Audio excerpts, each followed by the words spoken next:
Scene script. Have you ever wondered how the concept of computers came to be? Let's take a journey back in time, way back to when the first calculating devices were invented. We're not talking about the bulky desktop machines or even the sleek smartphones you may have in mind. No, we're delving into the annals of ancient history, where the earliest ancestors of computers were born. One of the first computing devices known to mankind was the abacus. Originating in Asia over 2,000 years ago, this simple yet ingenious device allowed users to perform complex arithmetic operations. It consisted of a series of rods or wires, each strung with beads.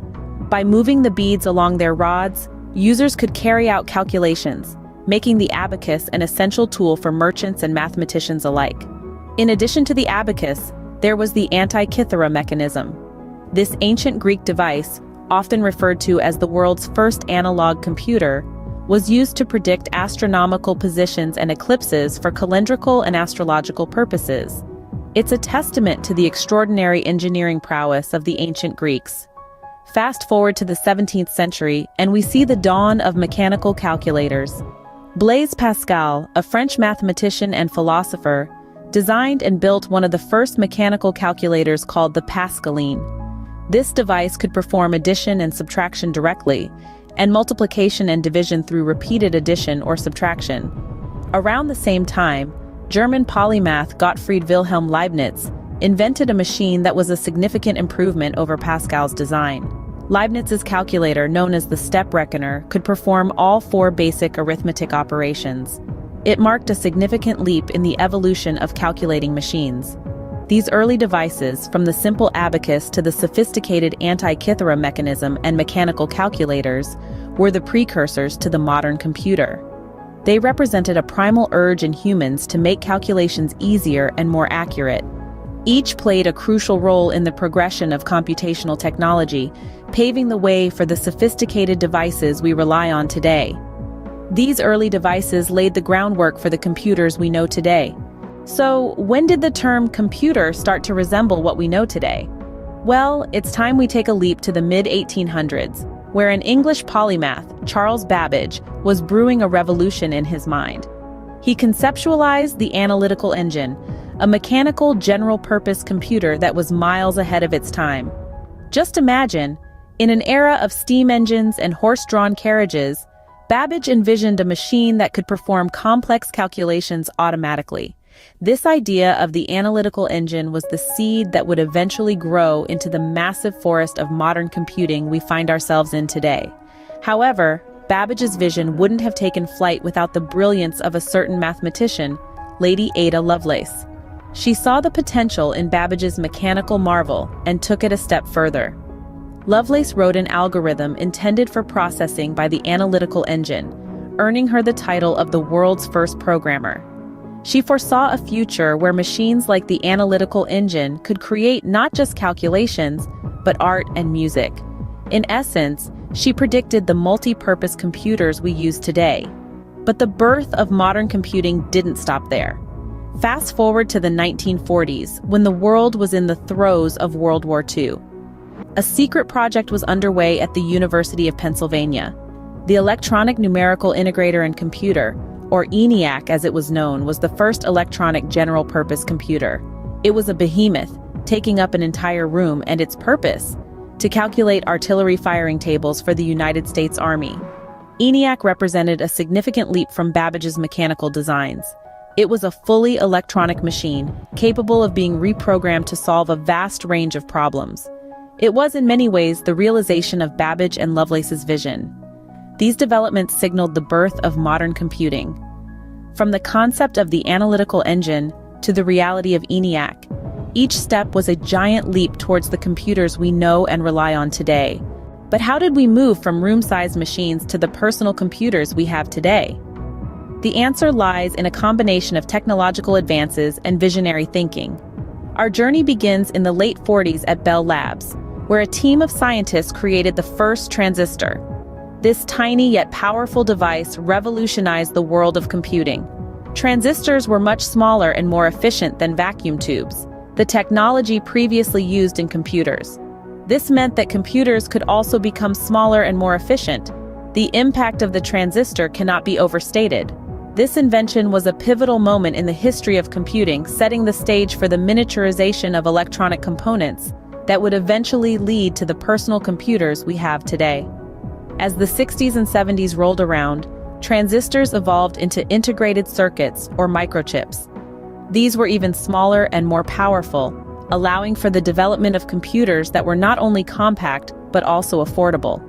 Companies like Apple and IBM seized the moment, recognizing the potential to bring computing power into the everyday lives of people.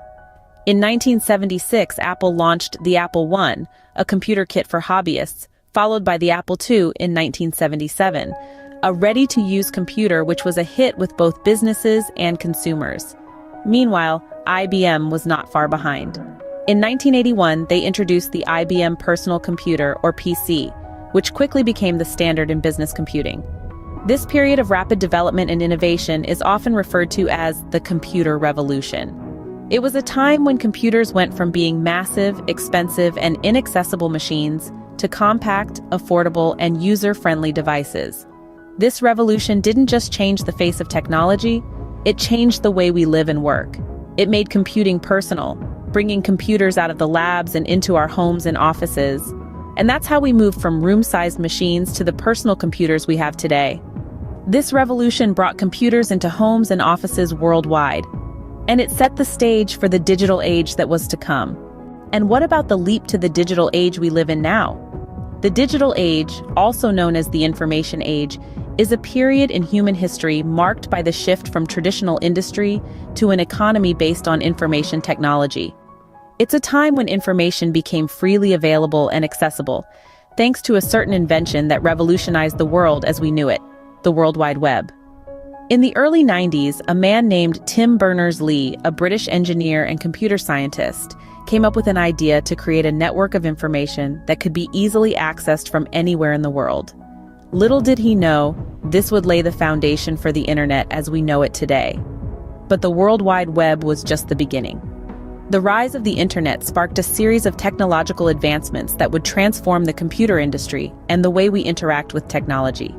As the internet became more accessible and widespread, computers started to evolve from bulky machines that filled entire rooms to compact devices that could fit in our pockets.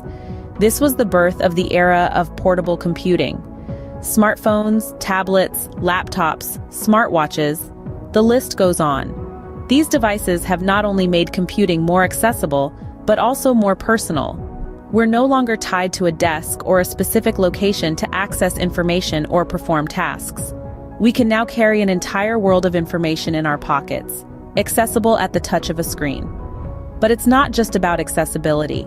The digital age has also given rise to a new era of innovation and creativity.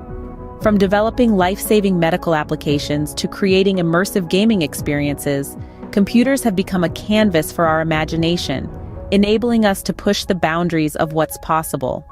In the end, the digital age is more than just an era of technological advancements. It's a testament to human ingenuity and the relentless pursuit of knowledge.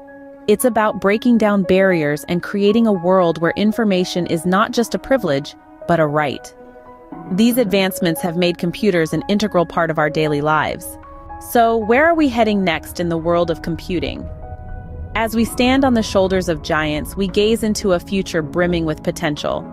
The realm of computing is vast, and its frontiers are continually expanding. The future of computing is a fascinating blend of science, innovation, and imagination. Let's start with quantum computing. It's a term that's been bandied about quite a bit recently, but what does it mean? Well, it's a brand new paradigm in computing that uses the principles of quantum physics. Rather than bits, which are either zeros or ones, quantum computers use quantum bits or qubits, which can be both 0 and 1 at the same time. This allows quantum computers to solve complex problems far more efficiently than traditional computers. The potential applications are staggering, from modeling complex chemical reactions to breaking modern encryption methods. Next on the horizon is artificial intelligence, or AI. AI is already a part of our lives, from voice assistants to recommendation algorithms. But we're just scratching the surface. Future AI systems might be able to understand and respond to human emotions, make complex decisions, and even learn on their own. The possibilities are both exciting and a little bit daunting. And let's not forget about virtual and augmented reality. These technologies immerse us in digital worlds or overlay digital information onto our physical environment. They're currently used mostly for gaming and entertainment, but in the future they could revolutionize fields like education, healthcare, and architecture. As we venture forth into this uncharted territory, we should remember that the future of computing is not set in stone. It's a journey of discovery, driven by our collective curiosity, creativity, and ambition. As we look to the future, one thing is clear: the history of computers is still being written.